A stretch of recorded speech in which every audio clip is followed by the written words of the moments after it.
Friends 10-12 വർഷമായിട്ട് ഉപയോഗിച്ചുകൊണ്ടിരുന്ന ഫ്രിഡ്ജാണ്. അപ്പോൾ ഈ ഇടയ്ക്ക് ഇതിൻ്റെ കംപ്രസർ കംപ്ലൈൻ്റ് ആയി.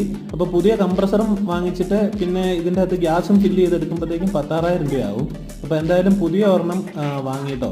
അപ്പോൾ ഇത് നമ്മൾ എക്സ്ചേഞ്ച് പ്രൈസിന് കൊടുത്തു കഴിഞ്ഞാൽ വലിയ എമൗണ്ട് ഒന്നും കിട്ടാനില്ല. അപ്പോൾ അതുകൊണ്ട് ജസ്റ്റ് അതിൻ്റെ കംപ്രസറിൻ്റെ മോട്ടറെല്ലാം അഴിച്ചെടുത്ത് നമ്മൾ ആ ഫ്രിഡ്ജ് ജസ്റ്റ് ടൂൾസൊക്കെ വെക്കാനുള്ള ഒരു അലമാരി പോലെ ആക്കി. എന്നിട്ട് ഈ കംപ്രസറിൻ്റെ മോട്ടർ നമ്മളൊന്ന് അഴിക്കുക കേട്ടോ. കട്ട് ചെയ്ത് അത് സ്പ്ലിറ്റ് ചെയ്തെടുക്കുകയാണ്. പല വീഡിയോയിലും കണ്ടിട്ടുണ്ട് ഇതിൻ്റെ അകത്ത് എന്താണെന്നുള്ളത്. എന്നാലും നമ്മൾ നേരിട്ട് കാണാനൊരാകാംക്ഷ. എന്തായാലും ഇതിൻ്റെ അകത്തൊരു പിസ്റ്റണൊക്കെ ഉണ്ട് കേട്ടോ. ആ മോട്ടർ കംപ്ലൈൻ്റ് ആയി പോയതാണ്, ആ കോയിൽ കത്തിപ്പോയതാണ്. അപ്പോൾ അതെല്ലാം ഒഴിവാക്കിയിട്ട് നമ്മൾ ആ എയർ കംപ്രസർ മാത്രം സെപ്പറേറ്റ് ചെയ്തെടുക്കുകയാണ്. അപ്പോൾ ഇത് കറക്കി കഴിയുമ്പോഴത്തേക്കും അതിൻ്റെ അകത്ത് ആ കോപ്പർ ട്യൂബിങ്സിൽ കൂടെ എയർ വരുന്നുണ്ട് കേട്ടോ. അപ്പോൾ നമ്മൾ ഇത് വെച്ചിട്ട് കാറിനും ബൈക്കിനും ഒക്കെ കാറ്റടിക്കാനുള്ള ഒരു മെഷീൻ ഉണ്ടാക്കാൻ വേണ്ടിയിട്ടാണ് ഇരിക്കുന്നത്. അപ്പോൾ സക്സസ്ഫുൾ ആവുകയാണെങ്കിൽ ആ വീഡിയോയും ഇടാം കേട്ടോ. താങ്ക്